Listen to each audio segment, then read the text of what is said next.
ും പ്രാർത്ഥിക്കണേ എന്ന് ആവശ്യപ്പെട്ടിരിക്കുന്നവരും ഇവിടെ കൗൺസിലിങ്ങും പ്രാർത്ഥനാ സഹായവും ഒക്കെ തേടി വരുന്നവരും വചനം കേൾക്കുന്നവരും ഒട്ടനവധി പേരാണ്. നമ്മൾ അറിയുന്നതിനേക്കാൾ കൂടുതൽ അറിയുന്ന ദൈവത്തിന് അവരെയും അവരുടെ ആവശ്യങ്ങളെല്ലാം അറിയാം. നമ്മുടെ പ്രാർത്ഥനകളും നിയോഗങ്ങളും ദൈവസന്നിധിയിലേക്ക് സമർപ്പിക്കാം. എൻ്റെ വാക്ക് അനുസരിക്കുവിൻ, നിങ്ങളുടെ ദൈവവും ഞാൻ നിങ്ങളുടെ ദൈവവും നിങ്ങൾ എൻ്റെ ജനവുമായിരിക്കും. ഞാൻ നിങ്ങളുടെ ദൈവവും നിങ്ങൾ എൻ്റെ ജനവുമായിരിക്കും. ഹല്ലേലൂയ. അതുകൊണ്ട് നമ്മളാരും വിഷമിച്ചും ദുഃഖിച്ചും ഒന്നും ഇരിക്കണ്ട. ദൈവമായ കർത്താവ് നമ്മളെ അനുഗ്രഹിച്ചിരിക്കുന്നത്, വിളിച്ചുകൊണ്ടിരിക്കുന്നത് അനുഗ്രഹിക്കാനാണ്. Praise the Lord. പാട്ടൊക്കെ പാടാട്ടോ, പാട്ട് പാടാട്ടോ. Price the Lord. യേശുവേ നന്ദി. വന്നപ്പം മുതൽ പുള്ളി താളം എടുത്തോ എല്ലാം ശ്രദ്ധിക്കുന്നുണ്ട്. കൊച്ചിനെ ആദ്യമായിട്ടാണോ പ്രാർത്ഥിക്കാൻ കൊണ്ടുവന്ന് ഇവിടെ കൊണ്ടുവന്നു അല്ലേ? Price the Lord. ഹല്ലേലൂയ. യേശുവേ നന്ദി. എന്തായാലും പ്രസവിക്കാൻ പോണതിന് മുമ്പ് കുറച്ച് ആഴ്ച അമ്മ വന്ന് അമ്മൂമ്മയും വന്ന് മധ്യസ്ഥ പ്രാർത്ഥനയൊക്കെ കൂടിയിട്ട് പോയി. അതിൻ്റെ ഒരു അനുഗ്രഹം ഉണ്ട്. ഹല്ലേലൂയ. പ്രാർത്ഥന ഏത് അളവിലും നല്ലത് തന്നെയാണ്. വിശുദ്ധ അന്തോനീസിന്റെ ചരിത്രത്തിൽ വായിച്ചവർക്കാണ് 12-ാമത്തെ വയസ്സിൽ പിശാചിനെ ബഹിഷ്കരിച്ച ഒരു വിശുദ്ധനാണ്. വേറെ ആരുടെയും ചരിത്രത്തിൽ ഇങ്ങനെ കാണാനില്ല. കാരണം അതിനെക്കുറിച്ച് പറയുന്നത് ഇതാണ്: വയറ്റിൽ കിടക്കുമ്പോഴേ അമ്മ വചനം ധ്യാനിക്കുകയും ജപമാല ചൊല്ലി പ്രാർത്ഥിക്കുകയും ചെയ്യുമായിരുന്നു. അപ്പം നന്മ നിറഞ്ഞ മറിയമേ എന്ന് പ്രാർത്ഥിക്കുമ്പോൾ അമ്മയിലുണ്ടായ ആ അഭിഷേകം, ഇതാ കർത്താവിന്റെ ദാസി എന്ന് പറഞ്ഞ് പരിശുദ്ധ അമ്മ സമർപ്പിച്ചപ്പോൾ അമ്മയിൽ വചനം മാംസം ധരിച്ചതുപോലെ ആ വചനം ഇന്ന് ഇവിടെ നമ്മൾ സ്വീകരിക്കുമ്പോൾ ആര് സ്വീകരിക്കുന്നോ അവർക്ക് ലഭിക്കും. അപ്പോൾ വിശുദ്ധൻ അന്തോനീസിന്റെ അമ്മ വചനം സ്വീകരിച്ച് പ്രാർത്ഥിച്ചപ്പോൾ മകൻ 10 ഗുണം 10 ഗുണം എന്ന് പറഞ്ഞ പോലെ ആ കുഞ്ഞിൻ്റെ ജീവിതത്തിലൂടെ ആ നന്മകൾ പുറത്തു വരികയും. ഒരു ദിവസം മിസ് അന്തോനീസോടെ അത്ഭുത പ്രവർത്തനം ആയതുകൊണ്ട് എവിടെ പോയാലും ആൾക്കാർ കൂടും. അപ്പോൾ ഒരു ദിവസം വചനം പോഷിക്കാൻ ആൾക്കാർ ചുറ്റും കൂടി വചനം പ്രസംഗിക്കാൻ തുടങ്ങി. പെട്ടെന്ന് തന്നെ കൂരിരുളും കാർമേഘവും ഇടിവെട്ടുമൊക്കെ ആയിട്ട് പ്രതികൂലമായ കാലാവസ്ഥ. അപ്പോൾ ആളുകൾ തിരിച്ചു പോകാനായിട്ട് ഭാവിക്കുകയാണ്. അപ്പോൾ അന്തോനീസ് പറഞ്ഞു, ആരും പോകണ്ട, എല്ലാവരും അവിടെ തന്നെ നിന്നാൽ മതി എന്ന് പറഞ്ഞ് അദ്ദേഹം പ്രാർത്ഥിച്ചിട്ട് ഒരു മരക്കൊമ്പിലേക്ക് കയറി ഇരുന്നു. തൊട്ടരികിലുള്ള മരത്തിൻ്റെ കൊമ്പിലേക്ക് കയറി ഇരുന്നിട്ട് വീണ്ടും കൂടുതൽ ശക്തിയായിട്ട് വചനം പ്രസംഗിക്കാനായിട്ട് തുടങ്ങി. Hallelujah, hallelujah. യേശുവേ നന്ദി, യേശുവേ സ്തുതി, യേശുവേ ആരാധന. കാണാതെ പോയത് കണ്ടുകിട്ടുന്നതിന് പ്രത്യേക മാധ്യസഹായം അരുളുന്ന ഒരു വിശുദ്ധനാണ് വിശുദ്ധ അന്തോനീസ്. ഇന്നലെ രാത്രി 10 മണിയാകുമ്പോൾ ഞങ്ങൾ പുറത്ത് പോകേണ്ടി വന്ന ഒരു അവസരത്തിൽ ഞാൻ ജോലിയിലൂടെ പറഞ്ഞ് നിന്റെ ഫോൺ എടുത്തോളാൻ പറഞ്ഞു. അപ്പോൾ ഒരു നല്ല വിലയുള്ള ഐഫോണാണ്. ശ്രേയസിൻ്റെ അമ്മയുടെ കൊതി തീർക്കാൻ വേണ്ടി മോൻ മേടിച്ചു കൊടുത്തതാണ്. അപ്പോൾ ഞാൻ ചോദിച്ചു, നീ ഫോൺ പോകാൻ നേരം ഞാൻ ചോദിച്ചു, നീ ഫോൺ എടുക്കണില്ലെന്ന് ചോദിച്ചു. അപ്പോൾ അവൾ പറഞ്ഞു, ഫോൺ ചാർജിനിട്ടേക്കണേ. ഞാൻ പറഞ്ഞു, ഫോൺ എടുത്തോന്നു. ഇല്ല, ഫോൺ എടുക്കണില്ല, ഫോൺ ചാർജിനിട്ടേക്കണേ എന്ന് പറഞ്ഞു. ചാർജ് ഇല്ലെന്ന് പറഞ്ഞു. അപ്പോൾ ഞങ്ങൾ പോയി. വീണ്ടും പോയ സ്ഥലത്ത് വെച്ച് ഞാൻ ചോദിച്ചു, നിന്റെ ഫോൺ എന്തിയാ? ഫോൺ പോരാതെ ചോദിച്ചു, ഫോൺ എടുക്കണില്ലേ എന്ന് ചോദിച്ചു. അപ്പോൾ അവർ പറഞ്ഞു, ഞാൻ ഫോൺ എടുത്തില്ലല്ലോ, വരാതെ ഞാൻ പറഞ്ഞില്ലേ ഫോൺ ചാർജിനിട്ടേക്കണേന്ന്. തിരിച്ച് വീട്ടിൽ വന്നു കഴിഞ്ഞപ്പോഴേക്കും കുറേ രാത്രിയായി. അപ്പോൾ ഞാൻ ചോദിച്ച്, നിന്റെ ഫോൺ എവിടെയെന്ന് ചോദിച്ചു. അപ്പോൾ ഫോണില്ല. വീട്ടിൽ ഇനി നോക്കാനൊന്നും സ്ഥലമില്ല. എല്ലാവരുടെ ഫോണിൽ നിന്നും മറിച്ചും തിരിച്ചും അടിച്ചു നോക്കി. അപ്പോൾ ആകെ പോയ വഴിക്ക് ഒരു സ്ഥലത്ത് മാത്രം ലാൻഡ് ചെയ്തിട്ടുണ്ട്. പക്ഷേ തിരിച്ചു വരാൻ നേരം ഫോൺ ഉണ്ടായില്ലെന്ന് ഉറപ്പുള്ള കാര്യങ്ങൾ ഞങ്ങൾക്കുണ്ട്. അപ്പോൾ ജോലി കിടന്ന് ആകെ ഉറക്കവുമില്ല, ആകെ കിടന്ന അസ്വസ്ഥ. അപ്പോൾ അന്തോനീസ് ഇങ്ങനെ കാണാതെ പോയത് കണ്ടിട്ടുള്ള ആ മധ്യസ്ഥം. അപ്പോൾ അന്തോനീസ് ദൈവമല്ല, വിശുദ്ധനാണ്. പക്ഷേ മിസ് അന്തോനീസിൻ്റെ കയ്യിൽ നമ്മൾ കാണുന്ന ഒരു ബൈബിളുണ്ട്, ഒരു ഉണ്ണീശുണ്ട്. ഒരിക്കലൊരു അവിടുത്തെ ഒരു സഹായി വാതിൽപ്പഴുതിലൂടെ താക്കോൽ ദ്വാരത്തിലൂടെ ഒളിഞ്ഞു നോക്കുമ്പോൾ അദ്ദേഹം കണ്ട കാഴ്ചയാണ് അന്തോനീസിൻ്റെ കയ്യിലിരിക്കുന്ന ബൈബിളും അന്തോനീസിൻ്റെ കയ്യിലിരിക്കുന്ന ഉണ്ണീശും. അപ്പോൾ ദൈവമായിട്ട് നേരിട്ട് സംസർഗം ഉണ്ടായിരുന്ന ആൾക്കാരൊക്കെ അങ്ങനെ പ്രാർത്ഥിച്ചിട്ട് ഞാൻ സമാധാനമായിട്ട് കിടന്നു ഉറങ്ങി. വന്നെടുത്ത് വെച്ച് കാണാം. അപ്പോൾ ജോലിയുടെ മൊബൈലിൽ കിടക്കുന്ന 2 സിമ്മിലും അടിക്കുന്നുണ്ട്. അപ്പോൾ ഇവർ തുരുതുര അടിക്കാൻ, ഞാൻ അടിച്ചടിച്ച് അതിൻ്റെ ചാർജ് കളയല്. കാരണം എവിടെ പോയാലും അത് കിട്ടാനൊരു സാധ്യത, അതൊന്ന് അടിച്ചാൽ അതിന് കിട്ടാനുള്ള സാധ്യത. ഇനി രാവിലെ നോക്കാൻ പറഞ്ഞു. പക്ഷേ രാവിലെ ആയപ്പോഴേക്കും മകന് തെറിഞ്ഞ് ഫോൺ നഷ്ടപ്പെട്ട വരും. അവൻ പറഞ്ഞ് വണ്ടിയിലൊന്ന് നോക്കട്ടെ എന്ന് പറഞ്ഞ് അവൻ വണ്ടിയിൽ പോയിട്ട് കൊണ്ടുപോകാത്ത ഫോൺ വണ്ടിയിൽ എങ്ങനെ വന്നെന്ന് അറിയില്ല. അവസാനം വണ്ടിയുടെ അകത്ത് കിടന്ന് ഫോൺ കിട്ടി. Price the Lord. ഹല്ലേലൂയ. യേശുവേ നന്ദി. ഈ വാഴക്കാലിൽ നിന്നൊരു സഹോദരി പ്രാർത്ഥിക്കാനായിട്ട് വിളിച്ചതാണ്. വേലക്കാരി 1.5 പവന്റെ സ്വർണം കട്ടെന്നും പറഞ്ഞ് പോലീസിലൊക്കെ കൊടുത്ത് ആകെ പ്രശ്നമായി. സ്വർണം കിട്ടിയില്ല, ആകെ നാണക്കേടുമായി, കുറ്റബോധമുണ്ട്. അങ്ങനെ ആരോ പറഞ്ഞിട്ട് വചനം കേട്ട് ഇങ്ങനെ പ്രാർത്ഥിക്കാൻ വേണ്ടി വിളിച്ചതാണ്. പക്ഷേ വേലക്കാരത്തിനെ പറഞ്ഞു വിട്ടു. പക്ഷെ ഞാനൊരു പ്രാർത്ഥിക്കാനായിട്ടൊരു വചനം പറഞ്ഞു കൊടുത്തു. ആ വചനം പറഞ്ഞ് പ്രാർത്ഥിക്കാൻ വേണ്ടി തുടങ്ങി കഴിഞ്ഞപ്പോഴേക്കും കാണാതെ പോയ സ്വർണം അവരുടെ വീട്ടിൽ നിന്ന് തന്നെ ഒരുപാട് തവണ എല്ലാവരും നോക്കിയിട്ട് കണ്ടു കിട്ടാത്ത ആ സ്ഥലത്ത് നിന്ന് തന്നെ തിരിച്ചു കിട്ടിയെന്നും പറഞ്ഞ് വിളിച്ചു പറഞ്ഞു. ഹല്ലേലൂയ. യേശുവേ നന്ദി. യോഹന്നാന്റെ സുവിശേഷം 14-ാം അധ്യായത്തിൽ 12 മുതൽ 14 വരെയുള്ള വാക്യങ്ങളിൽ പറയുന്നുണ്ട്, എന്നിൽ വിശ്വസിക്കുന്നവൻ ഞാൻ ചെയ്യുന്ന പ്രവൃത്തികൾ ചെയ്യും. Price the Lord. ഹല്ലേലൂയ. ഞാൻ പിതാവിന്റെ അടുത്തേക്ക് പോകുന്നതിനാൽ അവയേക്കാൾ വലിയവയും അവർ എൻ്റെ നാമത്തിൽ പ്രവർത്തിക്കും. Price the Lord. ഹല്ലേലൂയ. അപ്പോൾ യേശുവിൽ കർത്താവായ യേശുവിൽ വിശ്വസിക്കുക. അപ്പോസ്തലപ്രവർത്തനം 16:31 നവീകരണത്തിലേക്ക് വന്ന ആദ്യ കാലഘട്ടങ്ങളിൽ ഒരു 10-34 വർഷത്തിന്റെ അപ്പുറം ആദ്യമായിട്ട് പഠിച്ച വചനങ്ങളാണ് അപ്പോസ്തലപ്രവർത്തനം 4:12, അപ്പോസ്തലപ്രവർത്തനം 16:31. ഈ 2 വചനം അറിയാം. ഒരു പാട്ടും പാടും. ആകാശത്തിൻ കീഴിൽ വേറൊരു നാമമില്ലല്ലോ, യേശുനാമമല്ലാതെ, യേശുനാമമല്ലാതെ, മാനവരക്ഷയ്ക്കുള്ളിൽ വേറൊരു നാമമില്ലല്ലോ, യേശുനാമമല്ലാതെ, യേശുനാമമല്ലാതെ. പിന്നൊരു പാട്ട് പാടും. ആഹ്ലാദ ചിത്തരായി സങ്കീർത്തനങ്ങളാൽ ദൈവത്തെ വാഴ്ത്തിടുവിൻ, ശക്തി സങ്കേതമം ഉന്നതനീശനെ പാടി പുകഴ്ത്തിടുവിൻ. ശരിയല്ലേ? Price the Lord. ഹല്ലേലൂയ. ഈ 2 പാട്ടുകളാണ് കസ്മാറ്റിക്കിൽ തിളങ്ങി നിന്ന അന്നത്തെ പാട്ടുകളൊക്കെയാണ്. അപ്പൊ ഈ 2 വചനവും നന്നായിട്ട് അറിയാം. ഈ പാട്ട് കേൾക്കുന്നത് ഭയങ്കര ഇഷ്ടമാണ്. അടിച്ചു പൊളിച്ച് പാടും. ആകാശത്തിന് കീഴിൽ വേറൊരു നാമമില്ലല്ലോ എന്ന് പാടുമ്പോ ആ ഒരു അനുഭവത്തിൽ നിന്നുകൊണ്ട് തന്നെയാണ് അന്നൊക്കെ പാടിയിരുന്നത്. ഹല്ലേലൂയ. ഹല്ലേലൂയ. യേശുവേ നന്ദി, യേശുവേ സ്തുതി, യേശുവേ ആരാധന.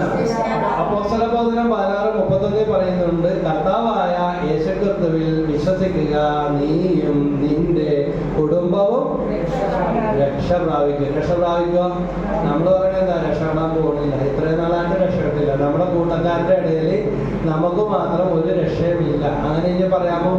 പറയാൻ പാടില്ല. Price the Lord. ഹല്ലേലൂയ. യേശുവേ നന്ദി, യേശുവേ സ്തുതി. ദൈവം ആത്മീയമായി, ഭൗതികമായി, ശാരീരികമായി ത്രിവിധ മേഖലകളിൽ രക്ഷ തരാനായിട്ട് ആർക്ക് സാധിക്കും? ദൈവത്തിന് സാധിക്കും. Price the Lord. നിങ്ങളുടെ ബൈബിളൊക്കെ പറ്റുന്നവരൊന്ന് എടുത്തു പിടിച്ചോ. വായിച്ചു തരാൻ പറ്റിയ വചനങ്ങൾ നമുക്ക് പരസ്പരം ഒന്ന് വായിച്ചാൽ നല്ലതായിരിക്കും. യെശയ്യാ പ്രവചനം 43-ാം അധ്യായം 5-6 വാക്യങ്ങൾ. വചനം നമുക്കുള്ളു. വചനമുള്ളൂ. വചനം ഇല്ലാത്ത ഒരു പരിപാടി ഇവിടെ ഇല്ല. എന്നെ കുറേ പേര് വിളിക്കാറുണ്ട്, ഒരു പരിചയമില്ലാത്ത ആൾക്കാർ. അപ്പോൾ അവരെല്ലാം പറയും, ബ്രദർ പറയും, വചനം പറയുന്നതുകൊണ്ടാണ് ഞങ്ങൾ ബ്രദറിനെ വിളിക്കുന്നതും ബ്രദറിൻ്റെ അടുത്ത് വരുന്നതും. അത് മാത്രമേ ഉള്ളൂ. Price the Lord. നമ്മുടേതായിട്ട് നമുക്കൊന്നും തരാനില്ല. യെശയ്യാ പ്രവചനം 43-ാം അധ്യായം 5-6 വചനം വെച്ച് ഏത് കാര്യത്തിന് വേണ്ടിയും നമുക്ക് പ്രാർത്ഥിക്കാനായിട്ട് സാധിക്കും. ഹല്ലേലൂയ. ഹല്ലേലൂയ. യെശയ്യാ പ്രവചനം 43-ാം അധ്യായം 5-6 കിട്ടിയ ആള് നല്ല ചെയ്ത് വേഗം വായിച്ചു. ഒരുമിച്ച് വായിച്ചാലും കുഴപ്പമില്ല. വായിച്ചു.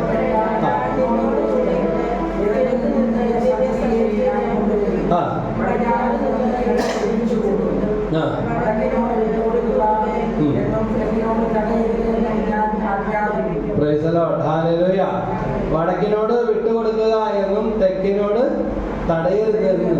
ഒന്നുകൂടെ പറഞ്ഞോ. വടക്കിനോട് വിട്ടുകൊടുക്കുക എന്നും തടയരുതെന്നും ഞാൻ ആജ്ഞാപിക്കും. കർത്താവ് ഒരു കാര്യം പറഞ്ഞാൽ അത് നടക്കും. ഒരിക്കലും ഒരു ചേച്ചിയോടെ പ്രാർത്ഥിക്കാൻ വന്ന ഇതാണ്.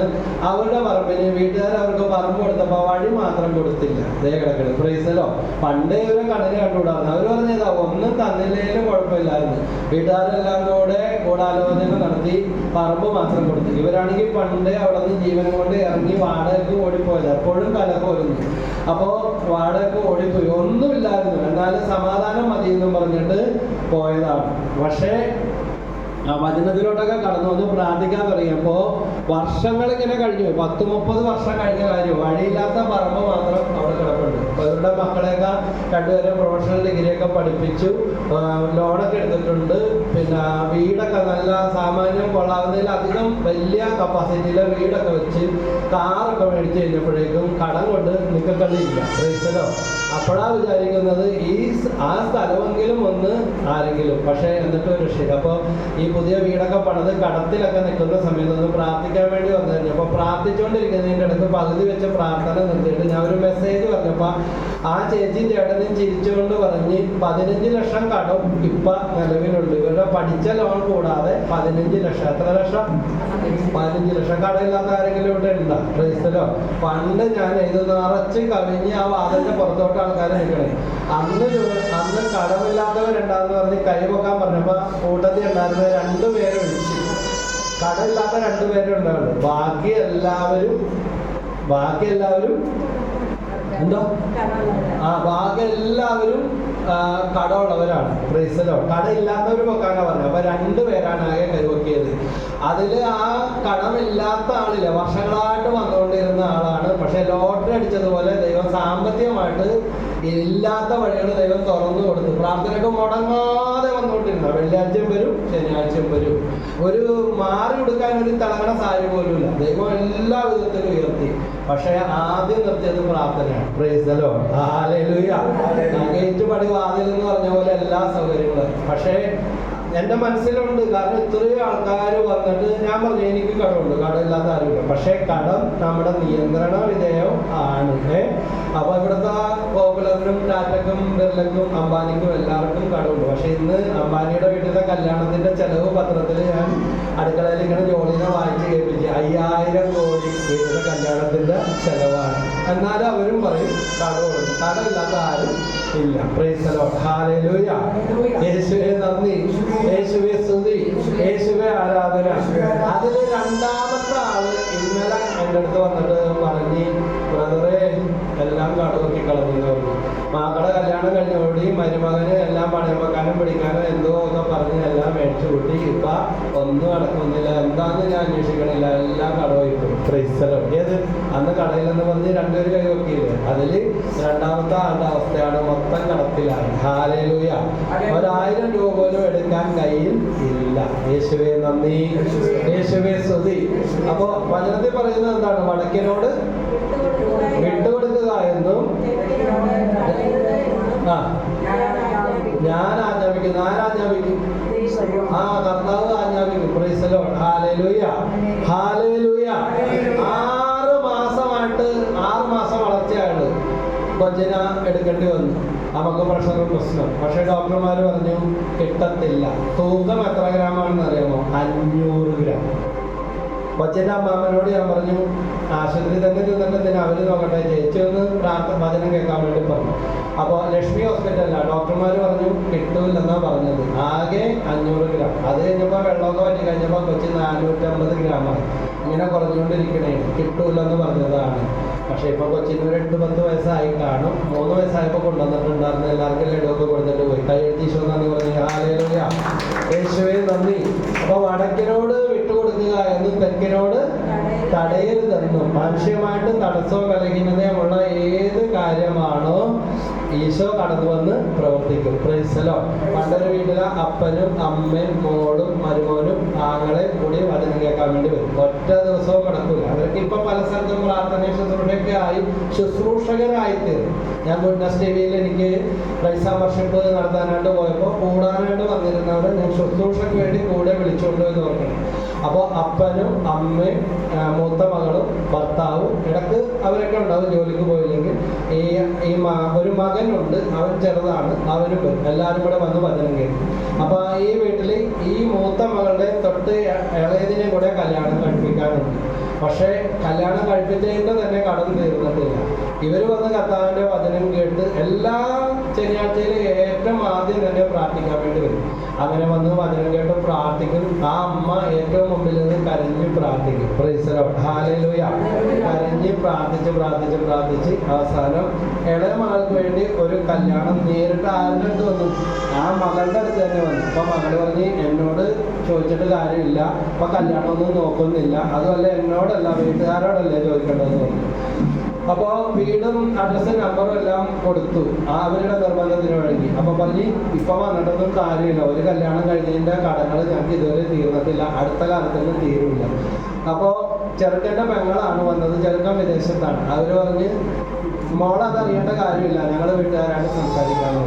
അങ്ങനെ വീട്ടുകാരായിട്ട് സംസാരിച്ചപ്പോൾ അവരുള്ള കാര്യം പറഞ്ഞു, ഞങ്ങൾക്ക് അടുത്ത കാലത്തെങ്കിലും കല്യാണം നോക്കാൻ പറ്റത്തില്ല, നോക്കിയ കല്യാണത്തിന്റെ കടങ്ങൾ തന്നെ ഇപ്പോഴും തീർന്നിട്ടില്ല. അപ്പച്ചനാണെങ്കിൽ ഒരു മരപ്പണിക്കാരനാണ്, ആങ്ങളെയാണെങ്കിൽ അവനും ഒരു ചെറിയ പയ്യനാണ്, ഇങ്ങനെ തട്ടിമുട്ടി പണിക്കൊക്കെ പോയിക്കൊണ്ടിരിക്കുക, ഒന്നിനും ക്ലച്ച് പിടിക്കുന്നില്ല. അമ്മ വീട്ടിലൊരു കുഞ്ഞു പലചരക്കട നടത്തുന്നുണ്ട്, ശനിയാഴ്ച ദിവസം പ്രാർത്ഥന കൊല്ലോട് അടച്ചിടും, കാര്യമായ സാധനമൊന്നുമില്ല, ഉൾഭാഗത്തായതുകൊണ്ട് ആരെങ്കിലും വരും.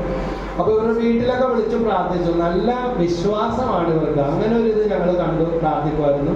പക്ഷേ ആ വന്നവര് പിന്മാറാൻ തയ്യാറായില്ല. അവരന്വേഷിച്ചത് എല്ലാ ദിവസവും കുർബാനക്ക് പോകുന്ന, പള്ളിയിൽ പോകുന്ന ഒരു കൊച്ചിനെയാണ്. അപ്പോൾ ഇത് അവരിങ്ങോട്ട് പെണ്ണിന്റെ വീട്ടിൽ കല്യാണത്തിന് ആവശ്യമായ സ്വർണവും എല്ലാ കാര്യവും ഇങ്ങോട്ട് ഇട്ട് ഒരു കണക്കും പറയാതെ കല്യാണം നടത്തി. Praise the Lord, hallelujah. കൈയടിച്ചോന്ന് പറഞ്ഞേ ഹല്ലേലൂയ.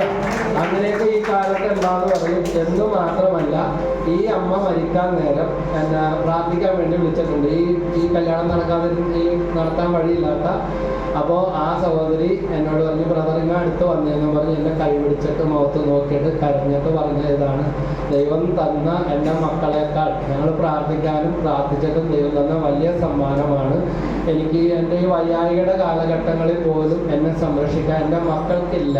പക്ഷെ എൻ്റെ മരുമകൻ സ്വന്തം മകനേക്കാൾ കാര്യമായിട്ട് എല്ലാം നല്ല പൊന്നുപോലെ നോക്കിയും ചിലവാക്കി എല്ലാം ചെയ്തു.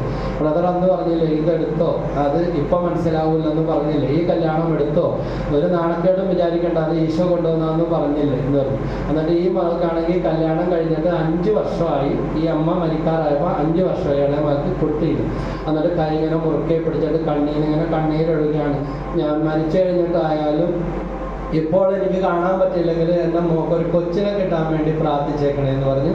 5 കൊല്ലമായിട്ട് കുട്ടികളില്ലാതിരുന്ന അവരുടെ ഇളയ മകള് പിറ്റേ കൊല്ലം പ്രസവിച്ചു. ഹല്ലേലൂയ, യേശുവേ നന്ദി.